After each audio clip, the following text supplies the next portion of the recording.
Daily Bible reading, Jeremiah chapter 52, verses 1 through 16. Zedekiah was 21 years old when he became king, and he reigned in Jerusalem for 11 years. His mother's name was Hamutal, daughter of Jeremiah of Libnah. He did what was displeasing to the Lord, just as Jehoiakim had done. Indeed, Jerusalem and Judah were a cause of anger for the Lord, so that he cast them out of his presence. Zedekiah rebelled against the king of Babylon, and in the 9th year of his reign, on the 10th day of the 10th month, King Nebuchadrezzar moved against Jerusalem with his whole army. They besieged it and built towers against it all around. The city continued in a state of siege until the 11th year of King Zedekiah. By the 9th day of the 4th month, the famine had become acute in the city.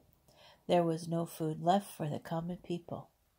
Then the wall of the city was breached. All the soldiers fled. They left the city by night through the gate between the double walls, which is near the king's garden. The Chaldeans were all around the city, and they set out for the Arabah. But the Chaldean troops pursued the king, and they overtook Zedekiah in the steps of Jericho, as his entire force left him and scattered. They captured the king and brought him before the king of Babylon at Riblah, in the region of Hamath, and he put him on trial. The king of Babylon had Zedekiah's son slaughtered before his eyes. He also had all the officials of Judah slaughtered at Riblah.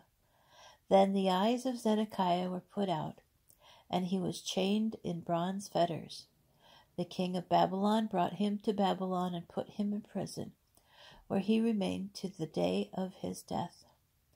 On the 10th day of the 5th month, that was the 19th year of King Nebuchadrezzar, the king of Babylon, Nebuzaradan, the chief of the guards, came to represent the king of Babylon in Jerusalem.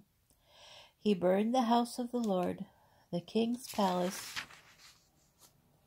and all the houses of Jerusalem. He burned down the house of every notable person. The entire Chaldean force that was with the chief of the guards tore down all the walls of Jerusalem on every side. The remnant of the people left in the city, the defectors who had gone over to the king of Babylon, and what remained of the craftsmen were taken into exile by Nebuzaradan, the chief of the guards. But some of the poorest elements of the population, some of the poorest in the land, were left by Nebuzaradan, the chief of the guards, to be vine dressers and field hands.